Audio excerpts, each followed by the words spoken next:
Hey guys, I'm gonna break down my match with Masakazu Imanari at Quintet Fight Night 1.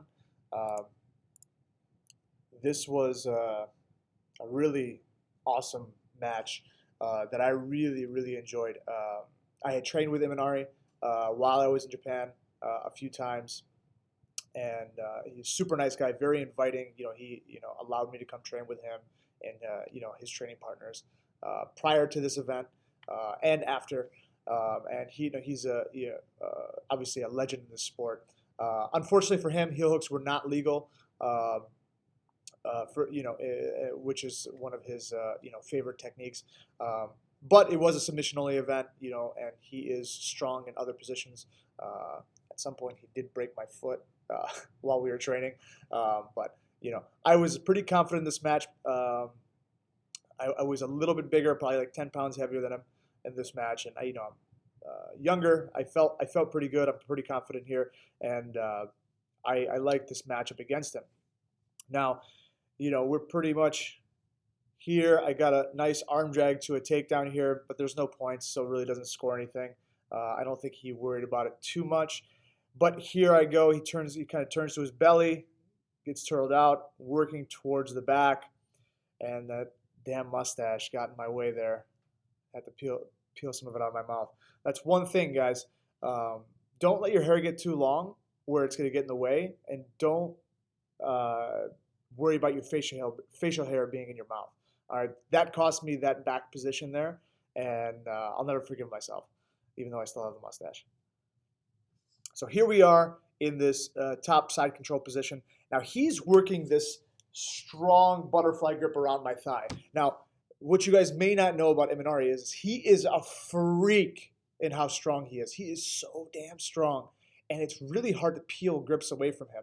So I'm trying to work like a north-south choke position, to kick my legs out. Now, it doesn't matter how strong you are. My legs are pretty strong, so if your arms are against my leg in that position, it's not really going to hold too long, but he held it long enough to make it annoying for me. I passed myself into the mount, and he's doing an incredible job of keeping his elbows tight. I'm working an overhook because I didn't see any space for an underhook, and I'm just trying to see what I can make here. I like to crawl my hips up, crawl my knees forward, and eventually I went to this arm-in guillotine position to kind of see what I could do here. Nothing. He's just doing a really good job keeping his shoulders on the mat. So guys, if you're, wondering what you should do defensively when somebody's going for, mounted positions, keep your shoulders on the mat if you can. I transitioned here to some arm bar that just wasn't tight enough, wasn't close enough. My hips weren't close enough to his body. Didn't really work out for me. So we're on the feet again. Wedgie.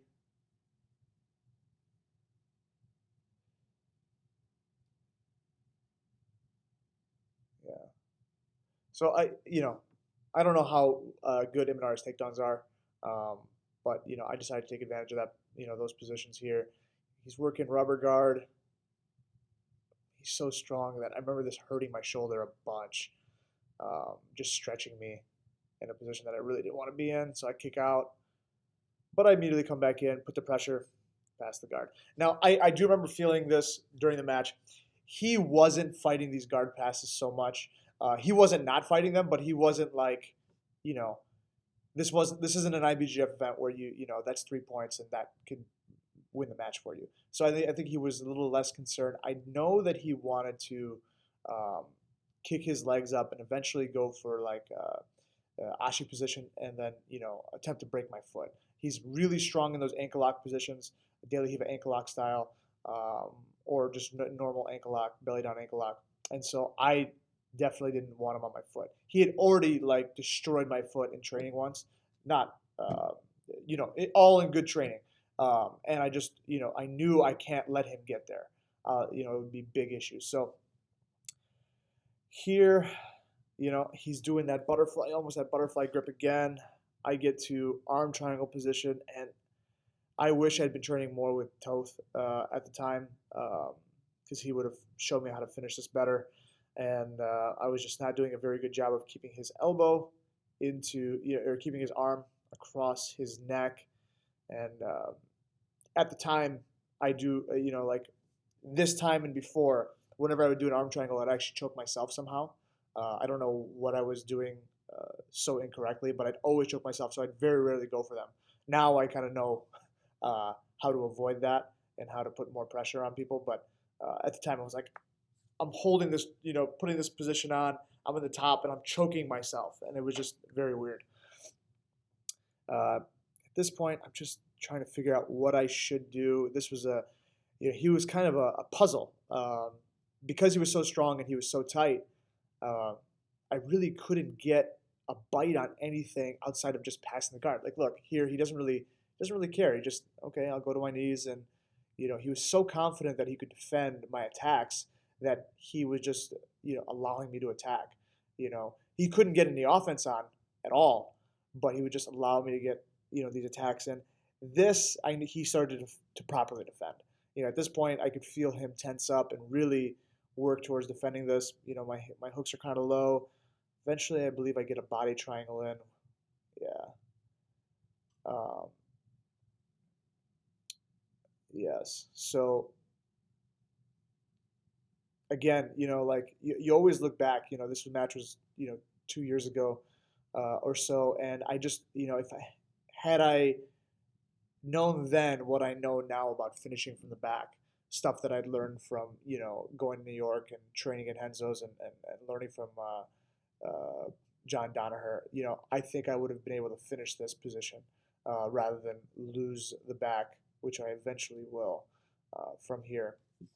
But really, I'm just doing everything I can to find something. I passed his guard, 3, 4 times. Got to the mount a couple times, got to some submission positions. Here's another guard pass. I'm just not finding it, and it was. I remember being very frustrated because I was winning. If there's a winning in a submission only match, I was winning this match in every position except for the one that mattered. And sometimes you can't help but get frustrated. So I was just looking for something, and I think right there you see that flag. They're just calling for stalling on Imanari. But we have 40 seconds left. Pretty much do or die at this point. He's got me in butterfly guard, and I knew that he was gonna make like a legitimate attempt at this point. Okay, so I guess they called him for stalling, stood him back up. So the way they do this, when they call for stalling in quintet, in Sakuraga's quintet, they start you in this parterre position where you put your hands on the lower back, and then they'll call go, and then you jump on him, right? And he did a good job of spinning, working towards something, trying to wrap up an ankle, potentially stretch him out. He's going for this armbar here, nothing.